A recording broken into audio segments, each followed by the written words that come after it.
You ready to do this thing? I'm ready to do this. Nice to meet you. Nice to meet you, ladies and gentlemen. You heard it from him straight. Ryan Terry is in the building. When I think of United Kingdom men's physique, there's one name that comes in mind. It's Ryan Terry. Ryan, I have been following your success for the last, I feel like 8 or 9 years, since the very beginning. How are you, brother? Good to have you here on Gym T. Yeah, no, thank you for having me. Yeah, I'm really good, thank you. Really, really good. Good, brother. Just the video just one of me, so I appreciate the shout out on that. Oh yes, I think you found me, one of your friends or family members sent you the UK Arnold recap. It was, yeah, that was correct, yeah. So, yeah, I was buzzing after that. It gave me some motivation to keep training. Dude, to hear your voice and to have you say thank you to me was nuts. I put that on my story and everyone was DMing me, was like, yo, Ryan Terry said that. Big cheers, bro. Thank you very much, man. How has life changed now that you're a father to a beautiful baby boy? Am I correct? That's correct. Yeah. He's now 14 months old, and wow. It's life changing. Absolutely life changing. Obviously, with the pandemic, we had him mid-pandemic, so it was a bit of a strange birth and everything. Trying to get to grips with being a dad amongst all that. But yeah, it's absolutely amazing. You just have to readapt a lot of things. Obviously, I took for granted being able to sleep 8 hours solid. Having my meals when I want to have my meals and training when I want to train. So I've had to adapt all that stuff, but right. We've got there in the end. Beautiful, brother. Beautiful. You did that 2020 Olympia Prep. The last time I saw you on stage with your wife was pregnant at the time, correct? No, so she just had the baby. So she just had the baby. Yeah, so he was about 10 weeks old. And you're away from home. Yeah, and he caught COVID as well. Oh, so my God. Yeah, it was a pretty brutal time. And I'm not a guy to make excuses. At the end of the day, it all matters about how you look on the day, no matter how you get there. Everyone has their trials and tribulations. But for me, that was the worst prep I've ever done. It was just everything felt like it was against me the whole time. Yeah. And yeah, it was a difficult one. I must admit, it was very close for me. Stepping off stage then, it was my time. I felt like I was going to retire because I thought I haven't got the passion or the love for it anymore to be a top contender. And all I've ever wanted to do is be number one in anything I do. So I just felt like I was more going to damage my reputation if I just keep turning up the way I turned up then. So yeah. Wow. That's I remember you posting about that on Instagram. That's crazy. And to see you come in 2021 at the first ever and make history at the first ever UK Arnold Classic and bring that package, brother, that was incredible to see. That got me stoked, man. I actually got shivers you saying that because it felt like that for me as well, because a lot of things changed this year. Like when I was just recapping on the 2020 Olympia, like as I got closer to it and I was away from home, I was in Dubai having to isolate over there. All I was thinking about is like 17 days until the Olympia, which means 18 days till I can get home.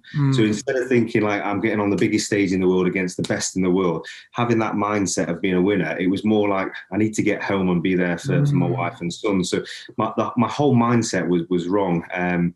So going into this year, I felt like, yeah, like I say, January time, I was getting into the habit of being a dad now. I wanted to be a good dad. I didn't want to be a guy who was away from home all the time and stuff. But luckily, the Arnold Classic came to the UK, which felt like a sign to me because I haven't competed in the UK for nearly a decade. Yes. America.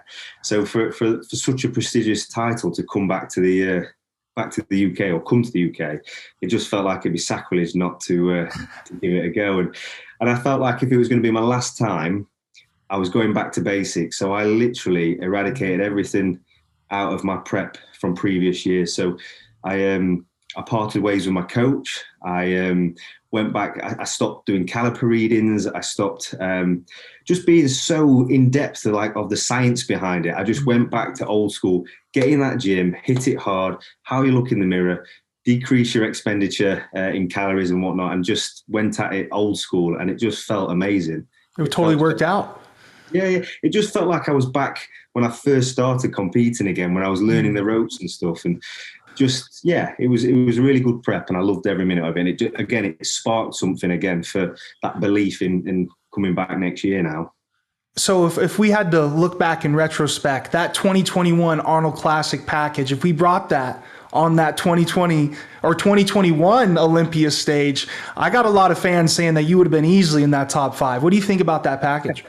No, I honestly, I'm not a guy who's normally confident and blow smoke up his own arse and said, like, I'm this and that. I'm always quite, what will be, will be. But for me, I listened to the judges for the first time in a few years. I think I got so complacent because my posing, for instance, was winning the Arnold back in 2017. It was second place in 2016. So I refused to get with the times and change my routine to like the men's physique. And that was hindering me a lot. And yeah, like I say, I wasn't putting the time in specific areas on my physique which need improvement. I was just doing the same thing as I always do. So the Arnold this year, I did everything they asked of me. So I changed my board shorts. Sounds silly, but I went for the tighter so it showed your legs off more. I went for the American style posing, so the more like twisted kind of, instead of just stood straight on. And I brought my back up because they said last year my back was lacking a little bit. So interesting. Okay. Yeah, so I did that, and yeah, it felt amazing. I thought, if only I'd have brought that to the Olympia. But that being said, I needed a year away from the Olympia for this, because I kind of was just turning up at the Olympia the last few years, and right, if I get top 5, that'll do, that's fine. And that's not the mentality I've ever had growing up. It was always, you go for that number 1 or nothing at all. So in order for me to go back on stage, I said I had to get that mentality back, and I feel like I'm there again now. I can feel it. I can feel it through the Zoom. Even though we're zooming this far away, I can feel it.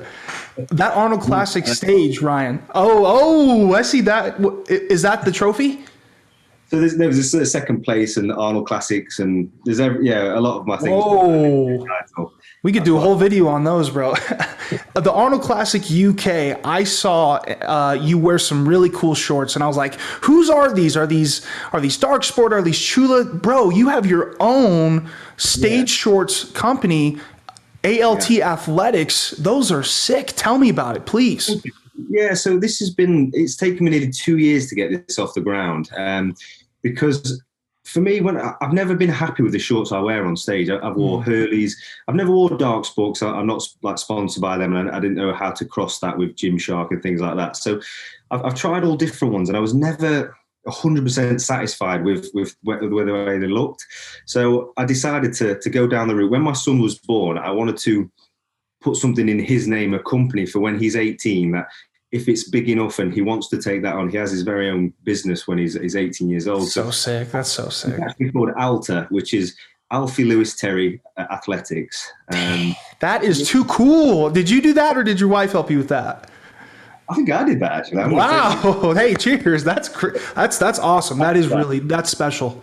Yeah. So it's taken a lot. I've done over 50 samples back and forth, unhappy with this, and I had, for me, to put my name to it, to put my son's name to it, it's done a lot of research. It's cost me a lot of money, but I feel like we're there now, and I'm excited for the launch of 2022. We've got 4 new colorways coming next year, so yeah, exciting times. So I know the reason I'm asking, because that's a big fan question. Is it available in the US, and what colors do you have now? Yeah, so it's available worldwide. Unfortunately, for a new company startup, I didn't realize how popular it was actually going to be. So I've run out of stock. I'm not going to lie. Hey, good thing. Good problem to have. Yeah, it's a good thing. But the order's in now. So we've got 4 colorways coming, including the other 2 which we've got now. So we've got like green and black coming, white and black coming, just to throw it all into the mix, because I've done a lot of research on what people have been wearing and stuff. And white and black seems to be very popular. So we're going to be bringing that out, and hopefully for the new season. So February time, ready for obviously April and the new season. I'm very excited. I saw our boy Andre Dayu wear them at the Romania Pro. Regardless of where he placed, he looked great in those red. Yeah, it was good. It was a shame he didn't take that win, because I was backing him for that. But he's phenomenal figure to wear my shorts. So I massively appreciate that to him. But like I say, there's a few like last week we had the British finals, and we had the top 3 wearing the Alta shorts, which was surreal to me, phenomenal. I had judges sending me some pictures of it, and I was like, "That's made." That's dope, bro. It's so cool to be talking to you about this stuff, Ryan. You've been competing professionally for 8-9 years now. Yeah, 2013 I turned pro, so 8 years. About 8 years. How have you viewed the evolution of the sport? Would you like to see any changes personally? Yeah, so it's difficult because that's the $1 million question.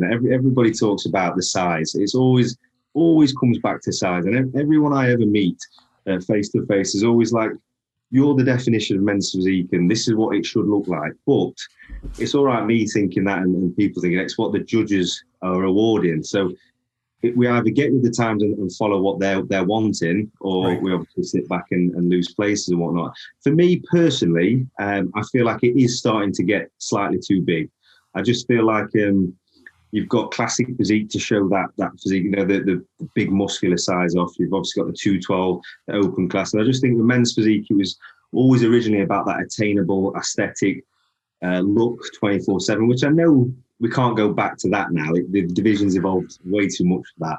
But it'd be nice to eventually put a cap on it. I actually said recently about a height to weight ratio, but the response was, it was a 50-50 response, but a lot of people were saying, well, they'll stop training legs to get the weight class, to get into their weight.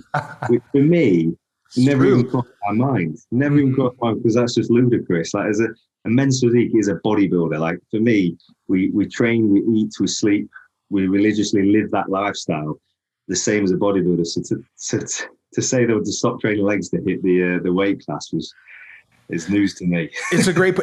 Honestly, it's a great point, because I could see that actually happening, Could you see that happening?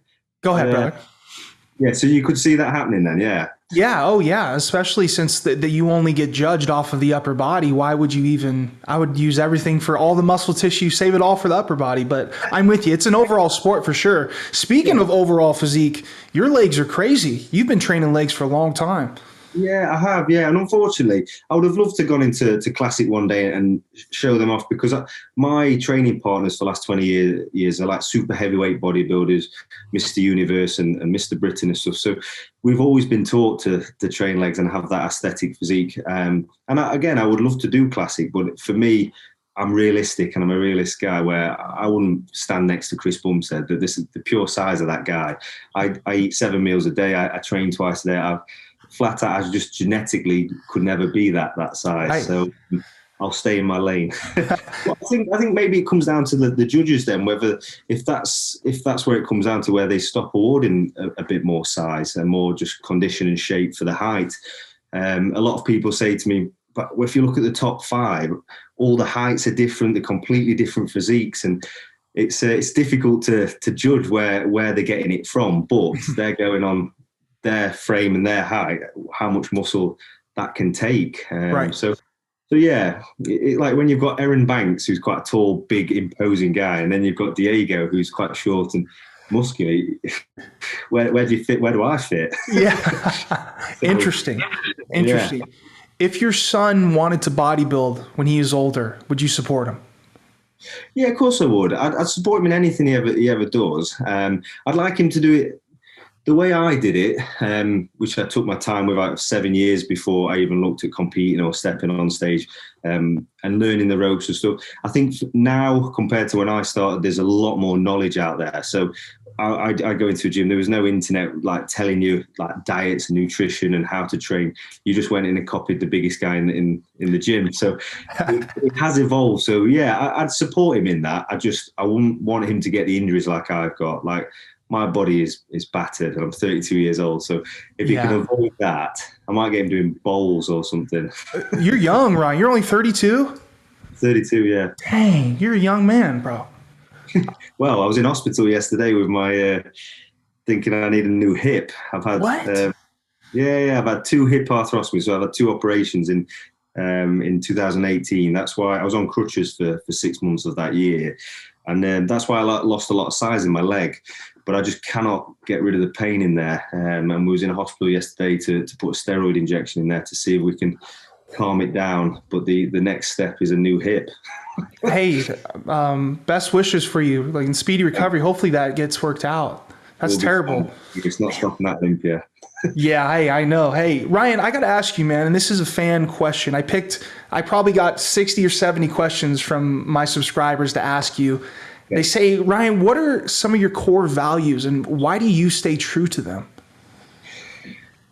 So in life, or in... Yeah, in life, especially now, I guess having a son. Yeah.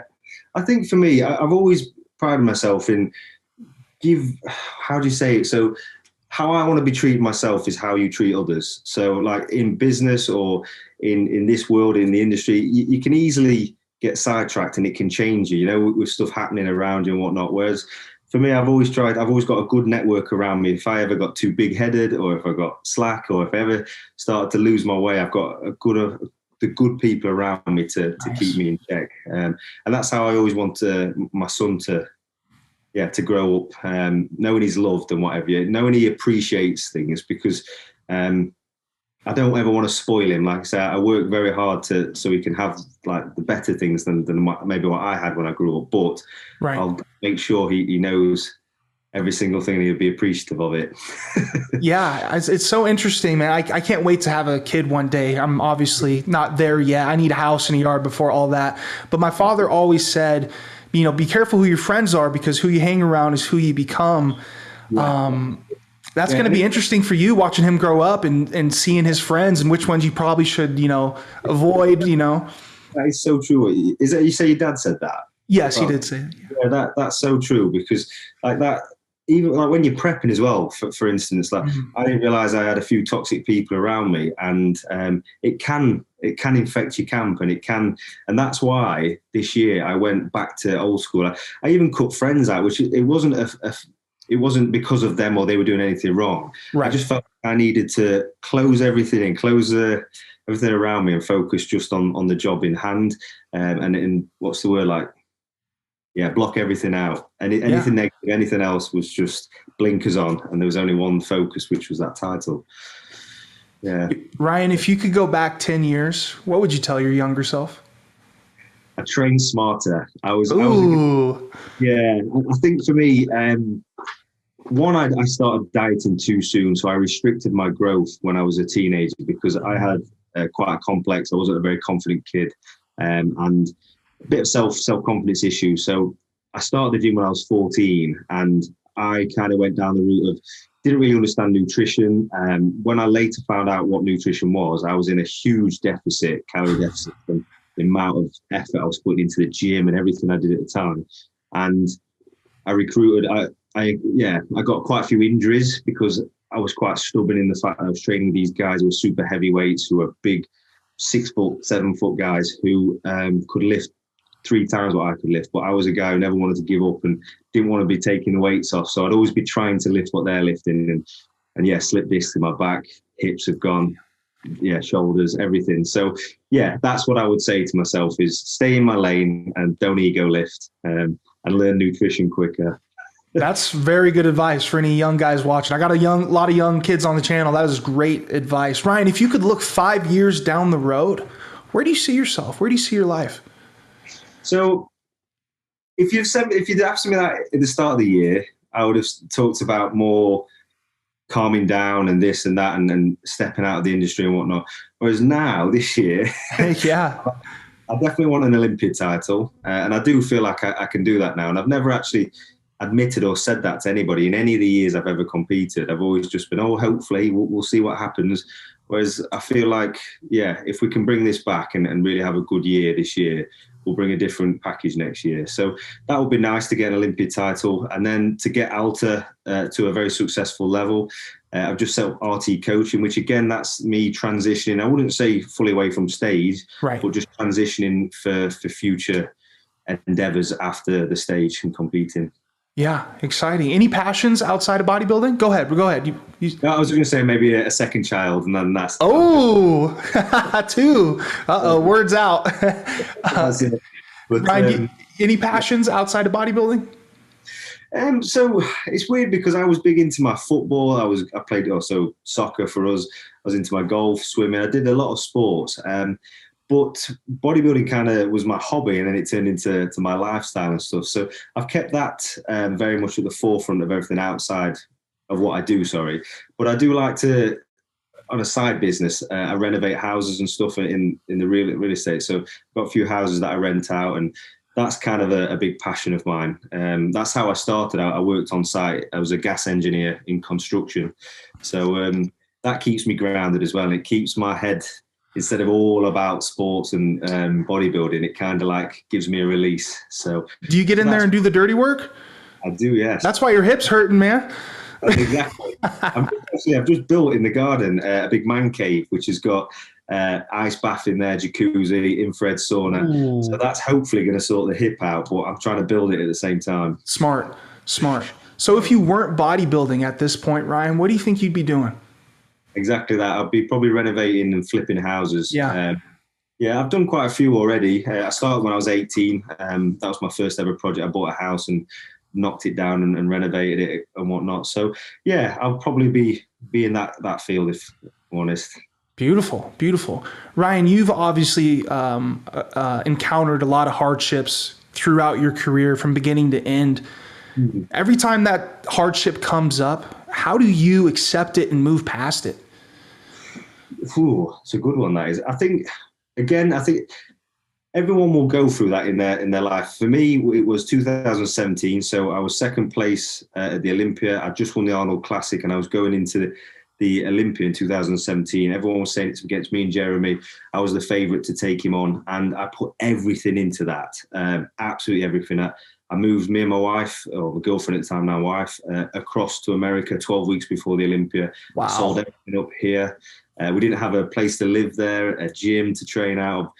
Bit naive. I just stupidly got out there. I was like, right, that's the missing piece. I don't live in America. So I got my visa and we started prepping out there. And again, I placed sixth, and all my family, friends from Australia, they all saved up all year to come out to see that. And that was the hardest part. Even all these injuries, I've got everything. That was the hardest part, looking into the crowd, seeing 20, 30 of my closest friends, family who had saved all year to see me drop from second to sixth. That was brutal. And I went into a big hole for, I'd say near on 3 months. Went back to the UK. And I just had to get around my circle of friends again. I had my wife at the time who was so supportive. And I just thought I can carry on feeling sorry for myself, or I get back on the horse, as they say, and make amends, get back at it and stuff. And that's what I always do. I always, get out the circle, reassess what we're doing, give myself a slap and get back on. Or else you wouldn't be here, huh? You wouldn't be the Ryan Terry, you know? Yeah. Thank you. Ryan, couple more questions and I'm going to let you go, brother. I cannot thank you enough for getting here with me on here. Some guys don't respond, so I feel like by getting you guys on, hopefully they'll see that, it's just a good time. And so many people just want to hear you guys talk, Yeah, very good. Ryan, what would you like your legacy to be? How would you like people to remember you for? Or what would you like them to remember you by? I'd like obviously them to remember me for being a good competitor, a top contender, obviously for the Olympia. That's done. Hey, exactly. You got that. Also, I'd like to. I pride myself in never getting caught up in shit, so to speak. All the bad rap of what happens and airing your dirty laundry. I've always tried to keep it professional and give back to my fans and stuff. So when it's a shame because expos now are a thing of the past, but they were a huge part of my career because that's why I got to meet the people who helped me get these sponsorships, helped me live the life I live, is speaking to them face to face. And that's one thing I want people to remember is that I was the first person into the expo. I was the last person to leave, and I'd always try and listen to everybody's feedbacks and their stories and whatnot. And if I've inspired a few of them, then that's good for me. Ryan Terry, you're a good guy, man. I felt that for years, and to now have you talk on here, it matches up, man. I appreciate that. Thank you. I appreciate you taking the time. I mean, I'm not going to hold you any longer. Just a few questions for my fans and me.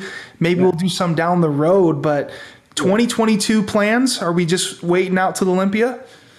Yeah, so it all depends. For me, I would like to get back on. There's one title, and I'll say this now. There's one title, because when in my career, I always set myself goals. So I wanted to do a show, and which if I won that show, I always felt like I needed to do the next tier up and the next tier up. So it was always so once I'd won a pro show, then I wanted to win the Pittsburgh Pro, which was obviously a bit more elite. Then the Pittsburgh Pro was the Arnold Classic, then the Arnold Classic, then the Olympia. So I kind of bypassed the New York Pro because I never because it was always 2 weeks after the Pittsburgh, and I always had to be back for Body Power, which were expos with my sponsors back here in the UK. So I kind of bypassed it. But it was always like that itch, that title is a prestigious title to get the New York Pro. So that's maybe, but we'll just see with all the restrictions, because it's difficult in the UK to get over to you guys at the minute. Yeah. So, or do I hold out? You'll have to ask your fans, ask your followers, whether do I hold out, try and keep this off season going, try and gain some more size ready for the Olympia. Okay, so there's our two options. You guys heard it. Well, ladies and gentlemen, that's going to end episode 10 of Gym Tea with a very special guest out of the United Kingdom, the legend himself, Ryan Terry. Thank you for being here. I appreciate it. Thank you for having me. Thank you, Ryan. Take care.